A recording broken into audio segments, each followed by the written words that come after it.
জঙ্গলের মধ্যে দলবল নিয়ে ঘুরে বেড়াচ্ছিল একটি শিম্পাঞ্জি। হঠাৎ খেয়াল করে তার দিকে এগিয়ে আসছেন এক যুবক, কিন্তু পানিতে নেমেই তার মাথায় হাত। সামনে কাকে দেখছে সে? এ যে তারই প্রিয়জন। চিড়িয়াখানায় থাকাকালীন এই শিম্পাঞ্জির দেখভালের দায়িত্বে ছিলেন সেই যুবক। এরপর চিড়িয়াখানা থেকে জঙ্গলে ছেড়ে দেওয়া হয়েছিল শিম্পাঞ্জিটিকে। বহু বছর পর ভালোবাসার মানুষকে দেখে আনন্দে আত্মহারা হয়ে যায় শিম্পাঞ্জিটি। তরুণকে দেখে সে এতই খুশি হয় যে মাথায় হাত দিয়ে স্থির হয়ে দাঁড়িয়ে থাকে। এরপর এগিয়ে গিয়ে তরুণকে বুকে জড়িয়ে ধরে। ইতিমধ্যে এই ভিডিও সামাজিক যোগাযোগ মাধ্যমে ভাইরাল হয়েছে। ভিডিওতে দেখা যায় এক তরুণ পানির মধ্যে দাঁড়িয়ে আছেন, তার হাত ভর্তি নানা ধরনের ফল। পানির এক প্রান্তে দাঁড়িয়ে আছে একটি শিম্পাঞ্জি।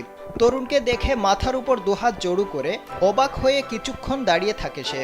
এরপর এগিয়ে এসে তরুণের হাত থেকে একটি ফল তুলে তাকে বুকে জড়িয়ে ধরে। হাসতে হাসতে বারবার তরুণকে জড়িয়ে ধরে বনের প্রাণীটি। শিম্পাঞ্জির দেখা পেয়ে তরুণও খুব খুশি। এরপর তরুণের হাত থেকে কয়েকটি ফল নিয়ে আবারও বনে ফিরে যায় শিম্পাঞ্জিটি। মানুষের প্রতি বন্যপ্রাণীর এমন ভালোবাসা মন ছুঁয়ে গেছে নেটিজেনদের।